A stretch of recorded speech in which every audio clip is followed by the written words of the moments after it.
नमस्कार, good morning, सुप्रभात दोस्तों। विद्या शक्ति एजुकेशन के ऑनलाइन प्लेटफॉर्म पर आप सभी दोस्तों का एक बार फिर से हार्दिक स्वागत और अभिनंदन है। दोस्तों, इससे पूर्व के वीडियो में हम पढ़ चुके हैं थॉमसन का परमाणु मॉडल। थॉमसन ने अपने परमाणु मॉडल में परमाणु की संरचना को समझाने का प्रयास किया था और थॉमसन के द्वारा दिया गया जो परमाणु मॉडल है वो पहला परमाणु मॉडल था। कहने का मतलब है कि परमाणु मॉडल की यदि अपन बात करें तो परमाणु की संरचना को समझाने के लिए जो सर्वप्रथम जो मॉडल दिया गया था, सर्वप्रथम जो मॉडल दिया गया था, ये मॉडल दिया गया था किसके द्वारा दिया गया था? थॉमसन के द्वारा या टॉमसन के द्वारा। थॉमसन के द्वारा सर्वप्रथम परमाणु की संरचना को समझाने के लिए एक मॉडल दिया गया था जिसको अपन बोलते हैं थॉमसन का परमाणु मॉडल। अब इस थॉमसन के परमाणु मॉडल को जांचने के लिए, थॉमसन के परमाणु मॉडल को जांचने के लिए रदरफोर्ड ने एक प्रयोग किया था। रदरफोर्ड ने क्या किया था? एक प्रयोग किया था, रदरफोर्ड का प्रयोग। उस प्रयोग को अपन कहते हैं स्वर्ण पत्र प्रयोग। कौन सा प्रयोग? स्वर्ण पत्र प्रयोग। उस प्रयोग का नाम क्या है? स्वर्ण पत्र प्रयोग। या इस प्रयोग का एक अन्य नाम है जिसको अपन बोलते हैं अल्फा कण प्रकीर्णन प्रयोग। कौन सा प्रयोग? अल्फा कण प्रकीर्णन प्रयोग। तो ये प्रयोग है वो रदरफोर्ड ने किया। क्यों किया? थॉमसन के परमाणु मॉडल को जांचने के लिए। थॉमसन ने अपने परमाणु मॉडल में क्या बताया कि जो परमाणु होता है उसका अधिकांश भाग एक धनावेशित गोले के समान होता है, ठीक है, और इलेक्ट्रॉन है उस धनावेशित गोले में बीच बीच में बिखरे हुए रहते हैं। तो इसको जांचने के लिए रदरफोर्ड ने एक प्रयोग किया था। उस प्रयोग का नाम है स्वर्ण पत्र प्रयोग या अल्फा कण प्रकीर्णन प्रयोग। इस प्रयोग के आधार पर उसने निष्कर्ष निकाले थे और उन निष्कर्षों के आधार पर थॉमसन ने अपना परमाणु मॉडल प्रस्तुत किया था। उसी मॉडल को अपन बोलते हैं रदरफोर्ड का स्वर्ण पत्र प्रयोग। उसी मॉडल को क्या कहते हैं अपन? रदरफोर्ड का स्वर्ण पत्र प्रयोग। तो रदरफोर्ड के स्वर्ण पत्र प्रयोग में रदरफोर्ड ने क्या किया था? रदरफोर्ड ने सोने की पन्नी ली बारीक, स्वर्ण पन्नी ली थी बारीक। अब ये स्वर्ण पन्नी उन्होंने क्यों ली थी? क्योंकि वो एक ऐसी बारीक पतली परत चाहते थे जिससे होकर अल्फा कण आसानी से गुजर जाए, ठीक है। वो क्या चाहते थे? वो एक ऐसी बारीक पन्नी चाहते थे जिससे होकर अल्फा कण है वो आसानी से निकल जाए। अब ये अल्फा कण क्या होता है? तो अल्फा कण होता है हीलियम के जो धनावेशित कण है उन्हीं को बोलते हैं अल्फा कण। उन्हीं को क्या बोलते हैं? अल्फा कण, ठीक है।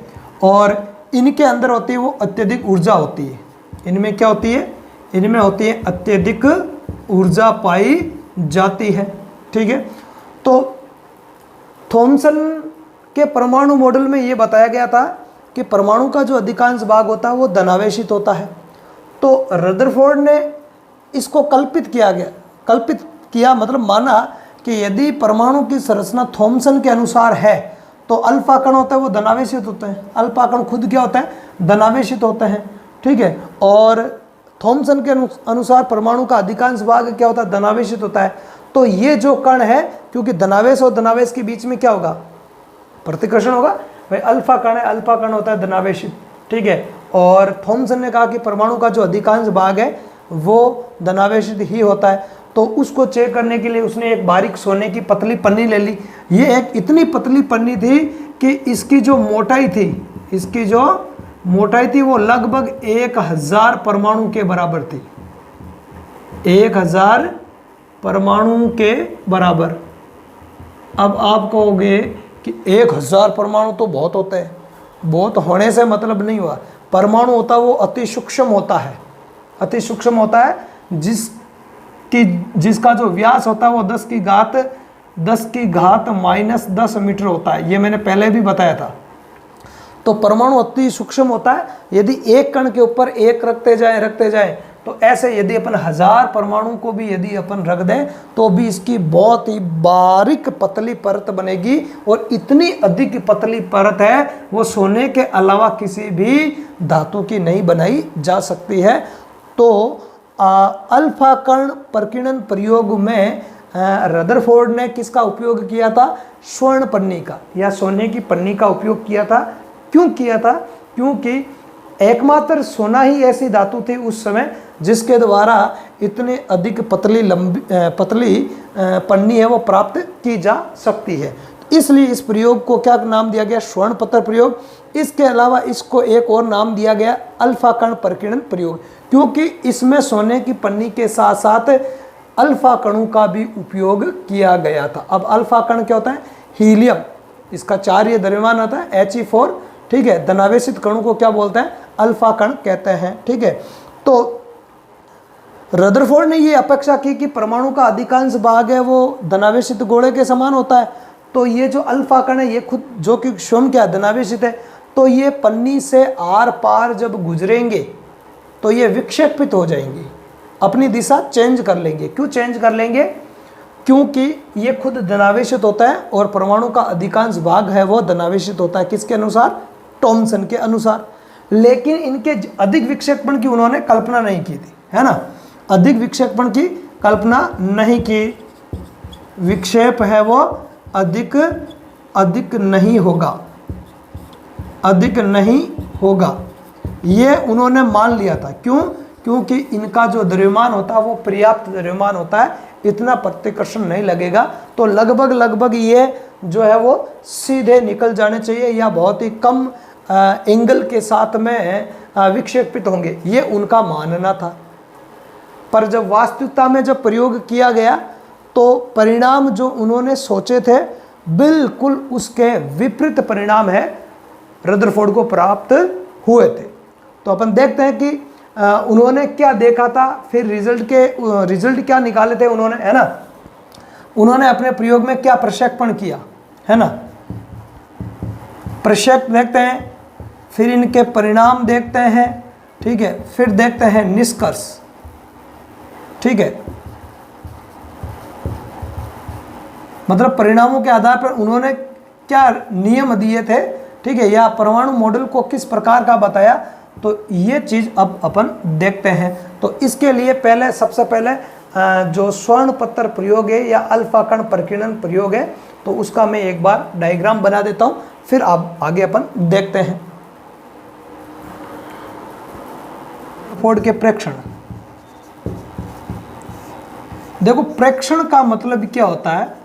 प्रेक्षण का मतलब होता अवलोकन करना, देखना कि वे अपने सामने कोई घटना हो रही है तो अपन ने उसमें क्या देखा, उसको बोलते हैं प्रेक्षण करना, ठीक है। जो घटना घटित हुई है उसको देखना, उसका अवलोकन करना, वो होता है प्रेक्षण। अब अवलोकनों के आधार पर अपन कोई नतीजा निकालते हैं, ठीक है, कोई रिजल्ट निकालते हैं, ठीक है, तो वो परिणाम के अंतर्गत आते हैं। वो किस में आता है? परिणाम के अंतर्गत आता है। उन्हीं परिणामों को अपन ध्यान में रखकर कोई नया निष्कर्ष निकालते हैं कि भाई ये परिणाम ऐसे प्राप्त हुए तो क्यों प्राप्त हुए, है ना। प्रेक्षण का मतलब क्या होता है? प्रेक्षण का मतलब होता है अपन ने क्या चीज़ देखी है और फिर प्रेक्षणों के आधार पर अपन निकालता है परिणाम, ठीक है, ऐसा क्यों हुआ है, और उसके बाद में परिणामों को ध्यान में रखते हुए उन परिणामों से कोई नया तथ्य या कोई नई जानकारी है वो निकाली जाती है बाहर, उसको बोलते हैं निष्कर्ष। तो अपन तीन चीज़ों को देखेंगे। एक तो रदरफोर्ड ने क्या प्रेक्षण किए थे, उसके बाद इन प्रेक्षणों के आधार पर उसने क्या निष्कर्ष निकाले थे, ठीक है, निष्कर्ष क्या निकाले थे वो देखेंगे अपन। और निष्कर्षों के आधार पर उन्होंने क्या पहले परिणाम देखेंगे, ठीक है, परिणाम, और परिणामों के आधार पर उन्होंने क्या निष्कर्ष निकाले थे, तो वो अपन निष्कर्ष अपन देखेंगे। तो तीन चीज़ें अपने को यहाँ पर देखनी है। आगे बात समझ में, तीन चीज़ें देखनी। सबसे पहली बात तो है कि प्रेक्षण। तो रदरफोर्ड ने जो अल्फा कण प्रकीर्णन प्रयोग किया था या जो स्वर्ण पत्र प्रयोग किया था उसमें उन्होंने क्या देखा था? उन्होंने देखा था, पहली बात उन्होंने ये देखी कि जो अधिकांश जो अल्फा कण है वो परमाणु के सीधे भीतर से निकल गए। मतलब यहाँ पे मैंने एक ही परमाणु बनाया है, अपन चाहे तो, क्योंकि उन्होंने पूरी स्वर्ण पन्नी ली थी तो पन्नी के अंदर तो बहुत सारे परमाणु हैं, तो अपन ऐसा का ऐसा ही परमाणु इधर बना सकते हैं, इधर बना सकते हैं, इधर बना सकते हैं, इधर बना सकते हैं, मतलब बहुत सारे परमाणु अपन ले सकते हैं। पर यदि अपन एक परमाणु के आधार पर भी समझे तो भी कोई दिक्कत नहीं है, ताकि अपने लिए ज़्यादा जो डायग्राम है वो ज़्यादा लेंथी ना बने, ठीक है, ज़्यादा हार्ड डायग्राम ना बने, एक परमाणु से भी अपन इस चीज़ को समझ सकते हैं, ठीक है। तो उन्होंने क्या देखा? पहली बात तो उन्होंने देखी थी कि अधिकांश जो अल्फा कण है, अधिकांश अल्फा कण, अधिकांश अल्फा कण, और ये जो अधिकांश अल्फा कण किसके होते हैं?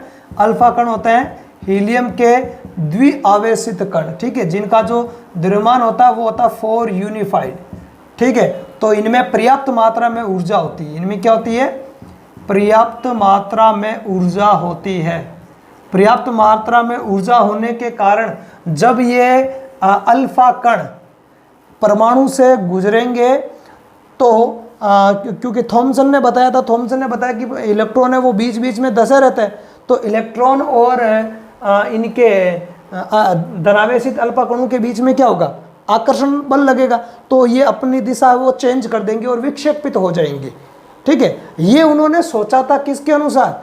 थॉमसन के मॉडल के अनुसार सोचा था, और थॉमसन के मॉडल को ही उन्होंने जांचने के लिए उन्होंने ये प्रयोग किया था, लेकिन जैसा उन्होंने सोचा था वैसा बिल्कुल भी नहीं हुआ था। तो उन्होंने देखा क्या? उसका उल्टा देखा। क्या देखा? जो देखा वही प्रेक्षण है, जो देखा वही प्रेक्षण है। तो पहला प्रेक्षण तो उन्होंने क्या देखा था? उन्होंने देखा कि अधिकांश जो अल्फा कण है वो बिना विक्षेपित हुए, बिना विक्षेपित हुए, बिना विक्षेपित हुए सीधे निकल गए थे, सीधे निकल गए थे। पहला प्रेक्षण तो उन्होंने रदरफोर्ड ने, अर्नेस्ट रदरफोर्ड, ठीक है, ध्यान रखना इनका पूरा नाम क्या होगा? अर्नेस्ट रदरफोर्ड, ठीक है, अर्नेस्ट रदरफोर्ड। तो अर्नेस्ट रदरफोर्ड ने पहला प्रेक्षण तो ये देखा कि अधिकांश जो अल्फा कण है वो बिना विक्षेपित हुए सीधे निकल गए थे, ठीक है। दूसरा उन्होंने प्रेक्षण क्या देखा? दूसरा प्रेक्षण उन्होंने देखा कि कुछ अल्फा कण बहुत ही कम कोण के साथ विक्षेपित हुए थे, विक्षेपित हुए थे,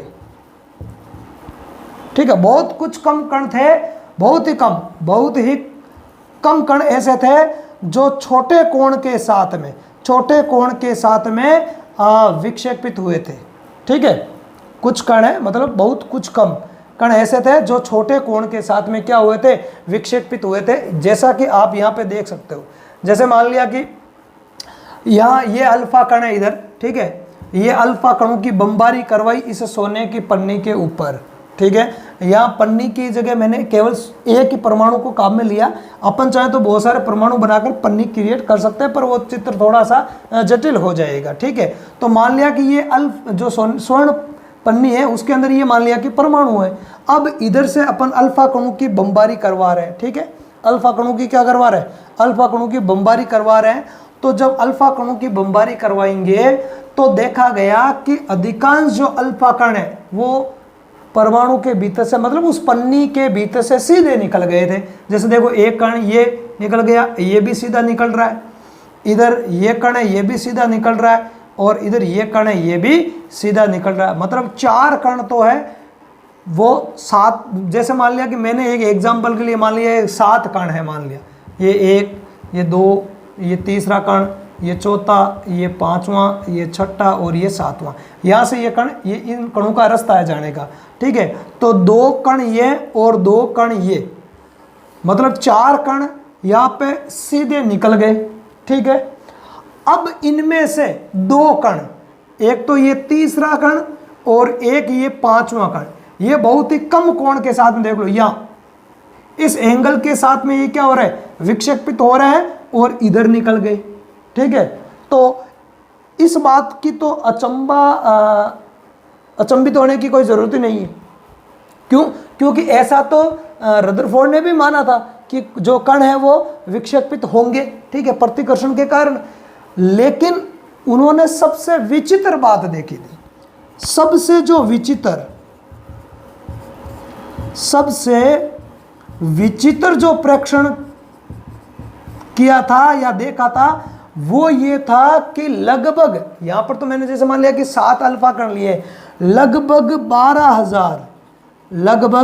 12,000 जो कण है, 12,000 कणों में से एक कण, 12,000 प्रति 12,000 कणों में से है ना, प्रति 12,000 कणों में एक कण ऐसा था जो जिस रास्ते से गया उसी रास्ते पर वापस आ गया था।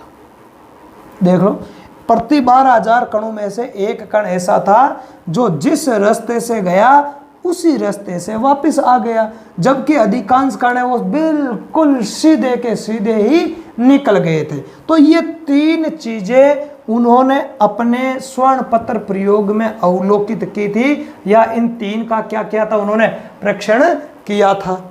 ठीक है, अब इन प्रेक्षणों के आधार पर उन्होंने कुछ निष्कर्ष निकाले, परिणाम निकाले थे, रिजल्ट निकाले थे। ठीक है, तो वो परिणाम क्या थे, उन परिणामों को अब अपन देखते हैं। तो पहला परिणाम तो इन्होंने ये निकाला रदरफोर्ड ने कि परमाणु का जो अधिकांश भाग है वो खोखला होता है। पहला परिणाम इधर ही लिख रहा हूं मैं, पहला परिणाम निकाला कि परमाणु का जो अधिकांश भाग जो होता है वो खोखला होता है। क्योंकि परिणाम किस पर डिपेंड होते हैं, प्रेक्षणों पर ही डिपेंड होते हैं। अब खोखला क्यों होता है, क्योंकि उन्होंने खुद ने देखा। पहला प्रेक्षण क्या कह रहा है कि अधिकांश जो अल्फा कण है वो बिना विक्षेपित हुए सीधे ही निकल गए। सीधे निकलने का मतलब है कि थॉमसन ने जैसे बताया कि परमाणु है वो एक गोले के रूप में होता है, और उसका जो धनावेश मतलब जो प्रोटॉन होते हैं वो उसमें एक बड़े से भाग को घेर कर रखते हैं, पूरे गोले को घेर कर रखते हैं। ठीक है, लेकिन रदरफोर्ड ने तो इसका उल्टा देखा। यदि मान लो यदि ये पूरा भाग धनावेशित होता तो धनावेशित भाग से अल्फा कण ये भी क्या धनावेशित है, तो धनावेश और धनावेश के बीच में क्या होगा, प्रतिकर्षण होता और इनमें विक्षेपण देखने को मिलता। ठीक है, इलेक्ट्रॉन और अल्फा कणों के बीच में भी आकर्षण और प्रतिकर्षण आकर्षण चलेगा तो वो भी वैसे भी विक्षेपित होंगे, और धनावेश के कारण भी क्या होंगे, विक्षेपित होंगे। ठीक है, लेकिन ऐसा नहीं देखा उन्होंने देखा था कि अधिकांश जो अल्फा कण है वो सीधे निकल गए, मतलब परमाणु का अधिकांश भाग खोखला होता है। खोखला होने के कारण यहाँ पे कोई आसपास में कोई इलेक्ट्रॉन वगैरह नहीं है, कोई धनावेश वगैरह नहीं है, इसलिए किसी प्रकार का कोई आकर्षण प्रतिकर्षण नहीं लग रहा है और वो सीधे के सीधे ही गुजर गए।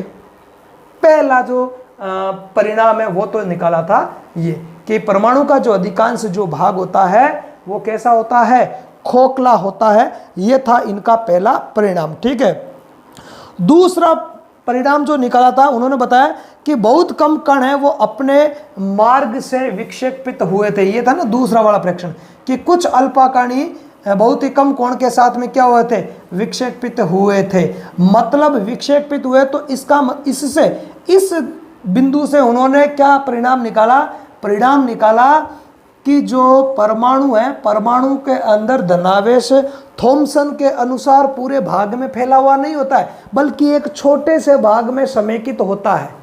तभी तो कुछ कम कण ही है वो विक्षेपित हुए थे, है ना। तो धनावेश है, परमाणु में धनावेश छोटे से भाग में स्थित होता है।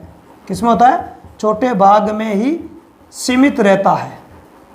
छोटे भाग में क्या रहता है, सीमित रहता है। अर्थात थॉमसन ने बताया उसका उल्टा यहाँ पे बताया था। ठीक है, और तीसरा प्रेक्षण उनका क्या था, तीसरा प्रेक्षण था कि जो कि सबसे विचित्र प्रेक्षण था, और क्या था कि प्रति 12,000 कणों में से एक कण ऐसा था जो जिस दिशा से गया उसी दिशा में वापस लौट आया था। ये ठीक ऐसा ही था जैसे कि मान लिया कि ये विचित्र उनको ऐसे लगा कि जैसे मान लिया कि किसी तोप से गोला दागा जाए और वो गोला है वो किसी एक कागज से मात्र टकरा कर वापिस आ जाए। इतना उनको विचित्र लगा कि मान लो कि एक गोले को दागा जाए तोप से और वो किसी एक कागज से ही टकरा कर वापिस आ जाए।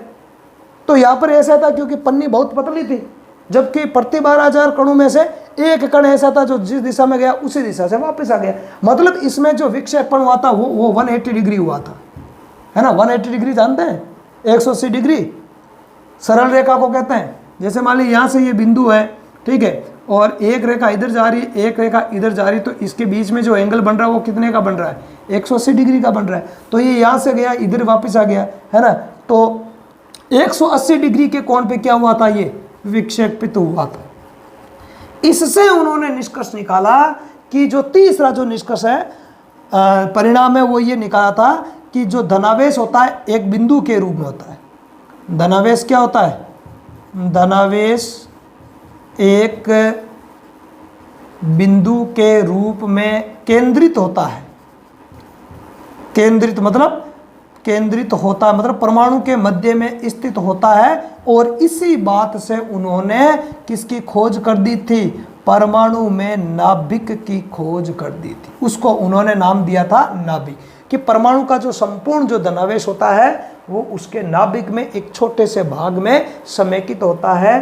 तो ये 3 जो निष्कर्ष है, इन 3 निष्कर्षों के आधार पर उन्होंने ये मुख्यतः बात करें तो 3 प्रकार के परिणाम है वो रदरफोर्ड ने निकाले थे, ठीक है ना। मतलब परमाणु का जो धनावेश है वो बहुत ही कम आयतन में, बहुत ही सीमित क्षेत्र के अंदर सीमित होता है, ठीक है। तो ये जो भाग है कहलाता है नाभिक। क्या कहलाता है, धनावेश छोटे भाग में ही सीमित होता है, ठीक है। उसको क्या नाम दिया था, नाभिक नाम दिया था। तो ध्यान रखना, नाभिक के खोजकर्ता कौन हो गए, रदरफोर्ड, है ना।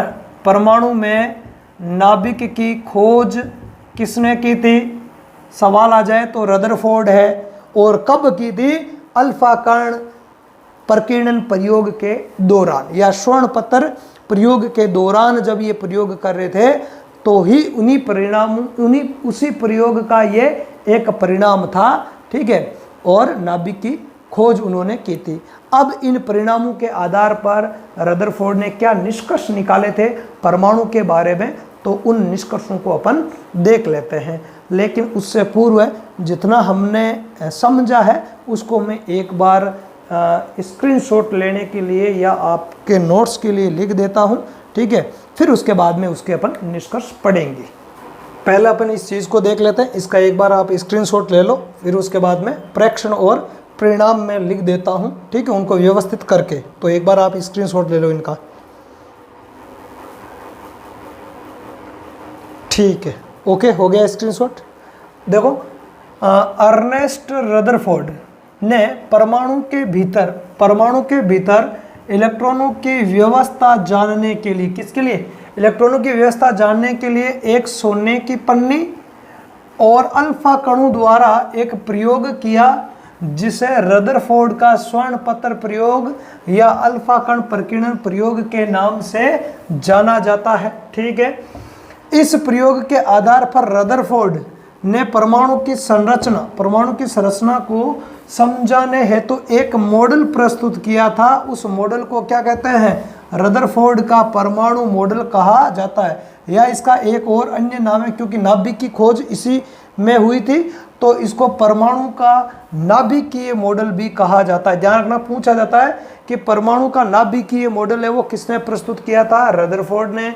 या ऐसे पूछा जाता है कि रदरफोर्ड के परमाणु मॉडल को किस अन्य नाम से जाना जाता है, तो परमाणु का नाभिकीय मॉडल है, इस नाम से इसको जाना जाता है, ठीक है। फिर आगे देखते हैं, रदरफोर्ड ने सोने की पन्नी इसलिए चुनी, किस लिए चुनी थी, वो इसलिए चुनी क्योंकि वे बहुत ही पतली परत चाहते थे। क्या चाहते थे, बहुत पतली परत चाहते थे जो कि सोने से ही बनाई जा सकती थी, ठीक है। यह पन्नी 1000 परमाणु के बराबर मोटी थी। इसकी मोटाई थी वो कितनी थी, 1000 परमाणु के बराबर, ज़्यादा नहीं है ये मोटाई, है ना। परमाणु सूक्ष्म होता है, 1000 संख्या से कुछ नहीं होगा, कि यहाँ हजार परमाणु के बराबर थी, तो ये तो बहुत बड़ी हो गई होगी सर। नहीं, बड़ी नहीं है, ये 1000 एक परमाणु सूक्ष्म होता है ना। तो एक अपना जो कागज होता है ना, कागज की जो मोटाई की बात करें ना अपन, कागज, तो कागज की, एक कागज की मोटाई की बात कर रहा हूँ मैं, मोटाई होती है उसमें करोड़ों परमाणु आ जाता है। तो देख लो कागज कितना पतला होता है, तो 1000 परमाणु कहाँ टिकेंगे करोड़ों परमाणुओं की तुलना में। तो बहुत बारीक पतली परत थी ये। अल्फा कण जो होते हैं, अल्फा कण द्विआवेशित हीलियम के कण होते हैं। हीलियम हाइड्रोजन हीलियम परमाणु क्रमांक 2 2He4 मतलब 2 परमाणु क्रमांक और 4 होता है इसका द्रव्यमान। ठीक है, ये है ना, जिसका परमाणु द्रव्यमान कितना होता है 4 यूनिफाइड। कितना होता है 4 यूनिफाइड। लेकिन ये द्विआवेशित होता है। द्विआवेशित का मतलब होता है हीलियम के पास में 2 इलेक्ट्रॉन होते हैं और दोनों ही इलेक्ट्रॉनों को जब ये त्याग देता है, ध्यान रखना हीलियम है, यहाँ बता दूं मैं, हीलियम के पास में कितने इलेक्ट्रॉन होते हैं 2 इलेक्ट्रॉन होता है। कितने इलेक्ट्रॉन होता है 2। जब ये दोनों ही इलेक्ट्रॉनों का त्याग कर देता है तो ये द्विआवेशित धन आयन का निर्माण करता है, और इसी द्विआवेशित धन आयन को क्या कहते हैं अल्फा कण। क्योंकि अब इसमें सिर्फ और सिर्फ क्या बचा है, प्रोटॉन बचे हैं। क्या बचे हैं, सिर्फ प्रोटॉन बचे, क्योंकि नाभिक में प्रोटॉन आज भाई वर्तमान के समय के अकॉर्डिंग अपन चले, ठीक है, आजकल तो सारी खोजें हो चुकी है, अब तो हमें सारी चीज़ें पता है। ठीक है, तो इसमें केवल और केवल प्रोटॉन होता है, 2 इलेक्ट्रॉन होता है, वो उसने त्याग दिए होते हैं। ठीक है, तो ये कहलाता है अल्फा कण। ठीक है, अल्फा कण जिनमें केवल प्रोटॉन होता है। ठीक है, तो अल्फा कण है वो द्विआवेशित हीलियम के कण होते हैं। ठीक है, और इनका चूंकि इनका जो परमाणु द्रव्यमान होता है वो 4 यूनिफाइड होता है। ठीक है, यू का मतलब यूनिफाइड होता है, इसलिए तीव्र गति से चल रहे इन कणों में पर्याप्त ऊर्जा होती है। तो पर्याप्त ऊर्जा होने के कारण उनका विक्षेप ज़्यादा नहीं होगा, ये माना था किसने, रदरफोर्ड ने माना था। ठीक, कि भाई विक्षेप तो होंगे लेकिन ज़्यादा नहीं होंगे, क्योंकि इनमें पर्याप्त ऊर्जा होती है। और पर्याप्त ऊर्जा का कारण क्या है, क्योंकि इसका जो द्रव्यमान होता है वो 4 यूनिफाइड होता है। ठीक है, आगे अपन देखते हैं प्रेक्षण और इसके परिणाम। ठीक है, तो उनको एक बार मैं लिख देता हूँ, समझा दिए हैं पहले से, एक बार उनको लिख देता हूँ और वो वापस डायग्राम बना देता हूँ। ठीक है, ताकि आप उसका स्क्रीनशॉट ले सको। अपन प्रेक्षण देख लेते हैं, इसका प्रेक्षण क्या है। तो प्रेक्षण का एक बार आप स्क्रीनशॉट ले लो, फिर इसको एक बार जल्दी से देख लेते हैं। तो प्रेक्षण को अपन देखते हैं। तो रदरफोर्ड का अनुमान था, रदरफोर्ड ने क्या अनुमान लगाया कि अल्फा कण जो कि धनावेशित कण होते हैं वो सोने के परमाणु में उपस्थित जो अपरमाणु कण है, अपरमाणु कण का मतलब होता है जो इलेक्ट्रॉन और प्रोटॉन। ठीक है, उनमें जो ऋणावेशित इलेक्ट्रॉन है उनके द्वारा विक्षेपित होंगे। ठीक है, ऋणावेशित अल्फा कण धनावेशित, ये ऋणावेशित, तो विक्षेप होगा, आकर्षण बढ़ेगा। ठीक है, चूंकि अल्फा कण है प्रोटॉन से, किससे, प्रोटॉन से अधिक भारी थे, इसलिए उन्होंने इसके अधिक विक्षेपण के बारे में नहीं सोचा था। ठीक है, फिर लेकिन रदरफोर्ड ने अपनी आशा के बिल्कुल विपरीत प्रेक्षण देखे थे, है ना। जैसा उन्होंने सोचा था वैसे प्रेक्षण नहीं, बल्कि उसके अपोजिट प्रेक्षण देखे थे। तो क्या प्रेक्षण देखा था, तेज गति से चल रहे अधिकतर, है ना, अधिकतर कण सोने की पन्नी से कैसे निकल गए थे, सीधे निकल गए थे। ठीक है, कुछ अल्फा कण है वो पन्नी के द्वारा बहुत ही छोटे कोण के साथ में क्या हुए थे, विक्षेपित हुए थे।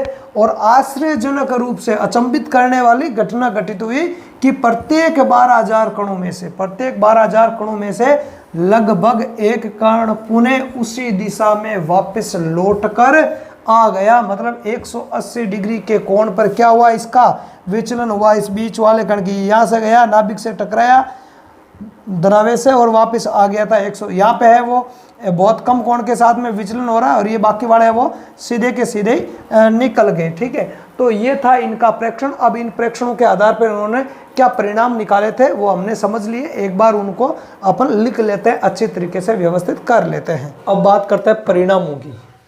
तो परमाणु के भीतर का जो अधिकांश जो भाग है वो खाली होता है, ये बात बताई थी। ठीक है, रदरफोर्ड ने, क्योंकि अधिकतर जो अल्फा कण है वो बिना विक्षेपित हुए सोने की पन्नी से सीधे ही बाहर निकल गए थे। ठीक है, तो इसका मतलब ये है कि सोने की पन्नी से अधिकतर जो अल्फा कण है वो बिल्कुल सीधे निकल गए। इसका मतलब है कि अधिकांश परमाणु का जो भाग है वो खाली है, खोखला है। ठीक है, दूसरा परिणाम रदरफोर्ड ने निकाला कि बहुत कम कण है, बहुत कम कण अपने मार्ग से विक्षेपित हुए, जिससे ये ज्ञात होता है कि धनावेश है वो बहुत ही कम भाग में स्थित होता है। एक सीमित क्षेत्र में परमाणु का जो धनावेश होता है वो स्थित होता है। ठीक है, इसके बाद बात करें आगे, तो अगला जो निष्कर्ष परिणाम जो निकाला था वो ये था कि बहुत कम अल्फा कण है वो 180 डिग्री के कोण पर विक्षेपित हुए थे, जिससे ये संकेत मिलता है। क्या मिलता है संकेत?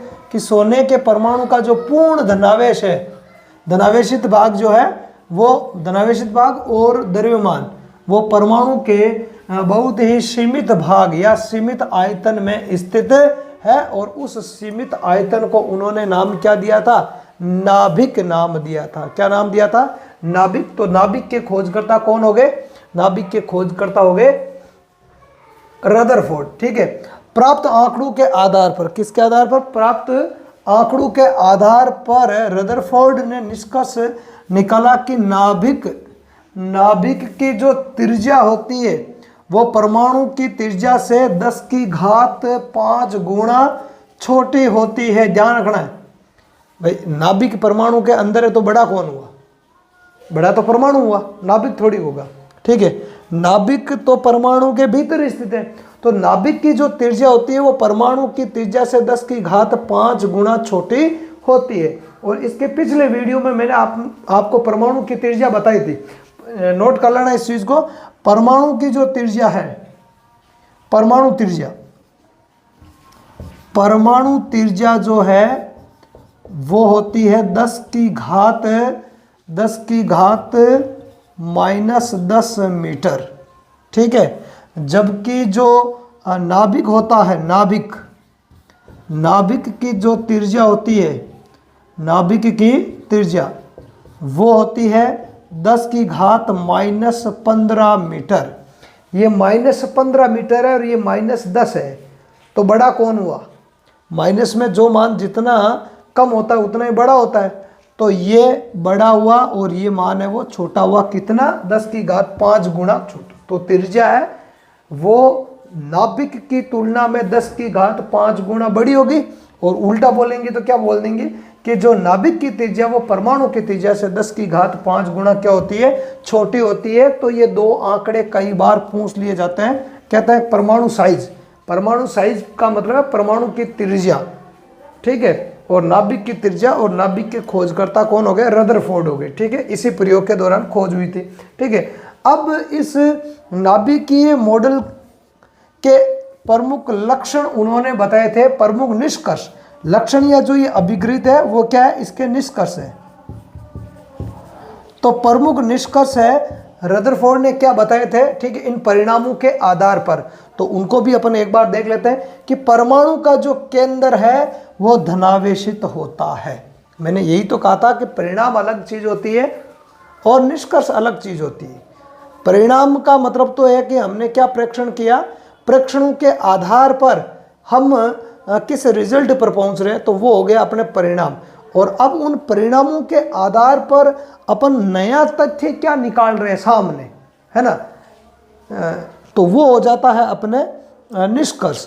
तो परमाणु का केंद्र धनावेशित होता है जिसे नाभिक कहते हैं। इस प्रकार नाभिक की खोज है वो रदरफोर्ड ने की थी। ठीक है, एक परमाणु का संपूर्ण द्रव्यमान किसमें स्थित होता है? नाभिक में ही स्थित होता है। तो एक तो इसका निष्कर्ष ये दिया गया था मॉडल का। दूसरा, इस मॉडल के अनुसार निष्कर्ष दिया गया कि इलेक्ट्रॉन नाभिक के चारों ओर कक्षाओं में चक्कर लगाते हैं। जबकि थॉमसन ने क्या कहा?